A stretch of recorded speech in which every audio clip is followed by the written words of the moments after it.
అందరికీ నమస్కారం. Welcome to my channel. ఈ వీడియోలో భారీగా ఎండలను తన్నుకుంటూ తిరుపతిలో అడుగుపెట్టిన జగన్ పూర్తి వివరాలైతే వీడియోలో తెలుసుకుందాం. వీడియోని ఎక్కడే కానీ స్కిప్ చేయకుండా ఎండ్ వరకు చూడండి. అప్పుడే ఇన్ఫర్మేషన్ పూర్తిగా అర్థమవుతుంది. వీడియోకి ఒక లైక్ చేయండి ఫ్రెండ్స్. వీడియోలోకి అయితే వెళ్ళిపోదాము. వైసీపీ అధినేత మాజీ ముఖ్యమంత్రి వైఎస్ జగన్మోహన్ రెడ్డి గారు తిరుమల తిరుపతి పర్యటనకు కూటమి ప్రభుత్వం అయితే ప్రతీకార బంధాలు సృష్టించే ప్రయత్నాలు చేస్తుందని ఆరోపణలు వినిపిస్తున్నాయి. అధికారంలో ఉన్నందున కఠిన ఆంక్షలతో ఆధ్యాత్మిక నగరాన్ని పోలీసుల వలయంగా మార్చి వైఎస్ఆర్సీపీ నాయకులను హౌస్ అరెస్టులు, నోటీసుల ద్వారా వేధిస్తున్నట్టు విమర్శలు వెలువడుతున్నాయి.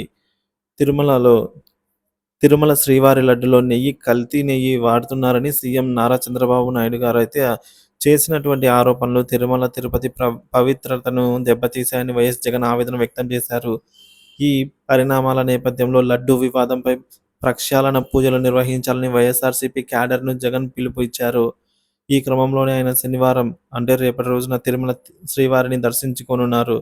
జగన్ శనివారం సాయంత్రం తిరుమలకు చేరుకుని రేపు ఉదయం స్వామివారిని దర్శించుకుంటారని, మధ్యాహ్నం తిరిగి తాడేపల్లికి వెళ్ళే అవకాశం ఉంది. ఆధ్యాత్మిక పర్యటన కాబట్టి పార్టీ కార్యకర్తలకు ఎటువంటి హడావిడి చేయకూడదని, ప్రత్యర్థులకు అవకాశం ఇవ్వకూడదని జగన్ ఇప్పటికే సూచించారు. అయినప్పటికీ కూటమి ప్రభుత్వం పోలీస్ బందోబస్తులో ఆంక్షలు విధించడం, వైఎస్ఆర్సీపీ నేతలకు నోటీసులు పంపించడం ద్వారా వారిని నిర్బంధించడం జరిగింది. తిరుమలలో సుమారు 1000 మంది పోలీసులతో కఠిన ఆంక్షలు విధించారు.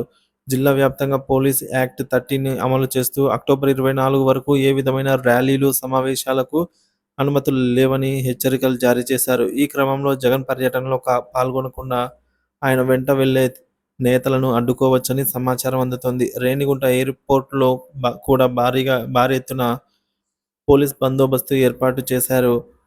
జగన్ పర్యటనకు సంబంధించినటువంటి వివిధ ప్రాంతాల నుంచి వచ్చిన వాహనాలను తనిఖీ చేయడంలో భక్తులు తీవ్ర ఇబ్బందులు ఎదుర్కొంటున్నారు. ఈ పరిస్థితుల నేపథ్యంలో టీటీడీ చైర్మన్ భూమన కరుణాకర్ రెడ్డి తిరుమల పర్యటనకు రాజకీయ రంగు పులుముతూ ఇంతకుముందు ఇలాంటి నోటీసులు ఇచ్చి ఇబ్బందులు కలిగించడం ఎప్పుడూ జరగలేదని పేర్కొన్నారు. చిత్తూరు, తిరుపతి వైఎస్ఆర్సీపీ, కడప, అనంతపురము, అన్నమయ్య, సత్యసాయి జిల్లాలో వైఎస్ఆర్సీపీ నేతలను గృహ నిర్బంధనం చేయడం అయితే కొనసాగుతోంది. ఇక రాజంపేట ఎమ్మెల్యే ఆకేపాటి అమర్నాథ్ రెడ్డి ఇంటి వద్ద ఉద్రిక్తత పరిస్థితులు నెలకొన్నాయి. ఆయనను పర్యటనలో పాల్గొనకుండా పోలీసులు అడ్డుకున్నారు. మొత్తం మీద జగన్ పర్యటన నేపథ్యంలో పోలీసులు భారీ ఎత్తున చర్యలైతే చేపడుతున్నారు.